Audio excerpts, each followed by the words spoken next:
Welcome to MMA Under 10. I am John Strasser. Again, I apologize for Alex Giuliani not being here. However, it's a Sunday, and the Lord said to rest on Sundays, and that's what he's doing. This is my UFC 119 boom review, and I was there live in Indianapolis, Indiana, and it's hard to justify how I feel about this event. You know, the problem was that I was there way too long. We got there at 5:30. You didn't even get into the building till 6:30. Fights didn't start till 7:20. So even before the very first fight, I had been there almost 2 hours. That's my fault. Okay, I accept that. First fight, Sean McCorkle from the Underground fought Mark Hunt. I was excited for this fight, you know, as someone that reads the Underground, who posts on the Underground. You know, it was cool to see somebody that's, you know, so active on the Underground fight. And plus you had Mark Hunt, who is, you know, a legend from Pride. Fight ends really quick. McCorkle submits him. Cool, that's a great way to start the night. Then the next two fights, super slow, boring decisions. You know, that's going to happen. You're going to get that. I can accept it. Fine.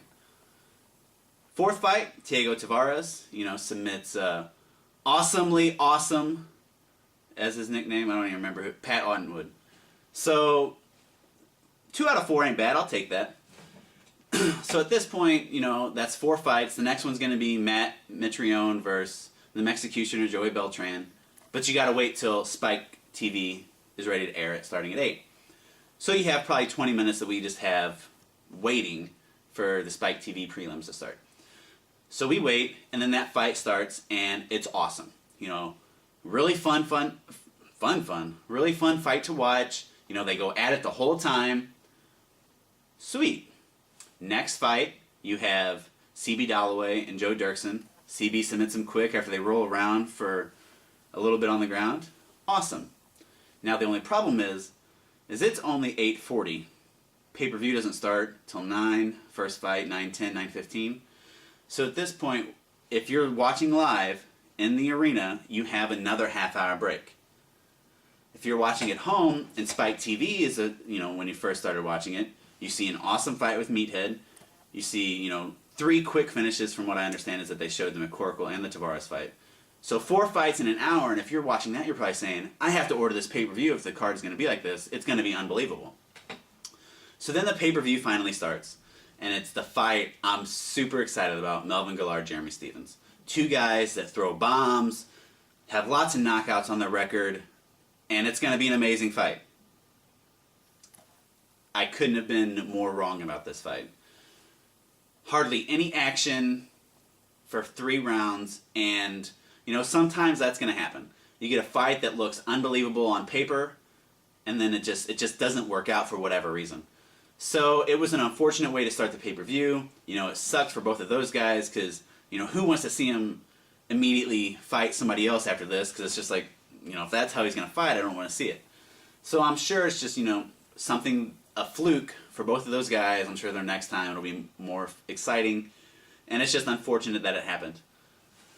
The next fight, Sean Shirk versus Evan Dunham, awesome. One of the best fights I've ever seen. You know, back and forth action, and it was awesome. I thought Dunham won it, you know, but it's not one of those decisions where I was like, what is going on here? You know, I could see it going Shirk's way. Dana White said, you know, Evan Dunham was robbed. It is what it is. You know, you can never leave it to the judge's decision because you don't know what they're going to go with it. And, you know, it's unfortunate Dunham lost, but it was a great fight. So I'm still excited about the card. But then you get Sarah versus Lytle, and I'm somewhat interested in the fight, but you know almost 100% that it's going to go to a decision. It does. Lytle from Indiana, the place went absolutely nuts. But I wasn't really that into it. Next fight, Bader versus Nogueira. You know, at this point we had 2 from the undercard go to a decision, 3 from the main card go to a decision, and you know Bader Nogueira has a great chance to go into a decision. It does. Awesome. So, you know, Bader picks up the win, is probably going to fight John Jones for the #1 contendership spot early 2011. And, you know, I'm super excited for that fight, and whoever wins that definitely deserves the #1 spot to fight the winner of Shogun and Rashad. They're going to be fighting Shogun. And then our main event, which I'm excited for. You know, Frank Mir, Mirko Cro Cop, two legends of the sport. You know, and I was telling my wife when we were there, I was like, look, it's been a boring night as far as, you know, going to a decision. Frank Mir hasn't gone to a decision in like 7 fights, basically since he fought Dan Christensen way back when. You know, Mirko Cro Cop, you know, in his last 4 UFC fights hasn't gone to a decision. Probably not going to a decision. You can't really say anything good about this fight. I cannot recall a worse main event than this main event. They did nothing. They would circle, not exchange, and Mir would hold him against the cage. Couldn't take him down. There was nothing. It was the worst, not only the worst main event, but the worst fight I've ever witnessed. And I've seen a lot of bad fights. The whole time in my head I'm thinking, oh my God, please let this end like Gabriel Gonzaga versus Kevin Jordan at UFC 56. You know, that was a terrible fight, and then all of a sudden, in the last minute, Gabriel Gonzaga knocks him out. So I'm hoping, you know, I'm thinking that in the back of my head, hey, anything can happen, it's MMA, all it takes is one shot.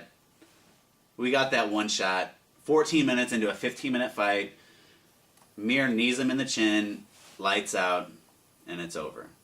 At this point, in Indiana, it's like 1:10 in the morning. So I had been there almost 8 hours. Being 8 hours anywhere is going to take its toll on you. I was ready to go, especially after that last fight, how boring it was. And, you know, knockout of the night bonus, nobody got it. Frank Mir was the only one with a knockout. They decided not to give it to him. I think that's a great call. You know, you can't reward somebody who spent 14 minutes doing nothing and then knock some guy out. Okay, he was the only one that got a knockout, but I would much rather them give 2 Fight of the Night award bonuses out, which they did, to Meathead and the Executioner and Shirk Dunham. Those guys definitely deserve the $70,000 more than Frank Mir did. Submission of the night went to CB Dalloway. It could have also gone to McCorkle, but, you know, it is what it is. So, you know, if I'm going to rate the card out of 10, and even though I was there live, probably only like a 4. And, you know, that's unfortunate, but not every UFC is going to produce spectacular fights. You're going to get cards that you're super excited about that don't work out like that, and then you're going to get cards that, you know, you're not really excited about, like UFC 60 when Matt Hughes fought Royce Gracie, and they turn out awesome. You know, if you go back and watch that card, it's like every fight is exciting, and, you know, it wasn't really hyped up other than the Royce Gracie-Matt Hughes fight. Every card delivers. You got an awesome Melvin Gillard knockout. You get Mike Swick beating Joe Riggs quick.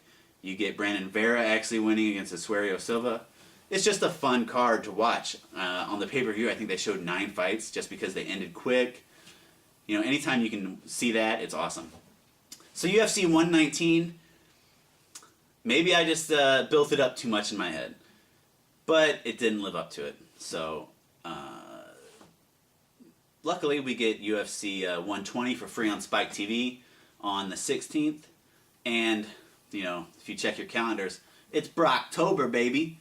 UFC 121 on October 23rd. Brock Lesnar defends his heavyweight belt against Cain Velasquez. So, you know, I don't want to get too much into those fights. I promise you, Alex Giuliani will be back this upcoming week where we talk about the WEC 51 card. Wow. We also got Strikeforce coming up and those 2 UFC events that I talked about. So stay tuned. We got more coming up. UFCs, Strikeforces. I need to end this. MMA Under 10. I'm John Strasser. Boom.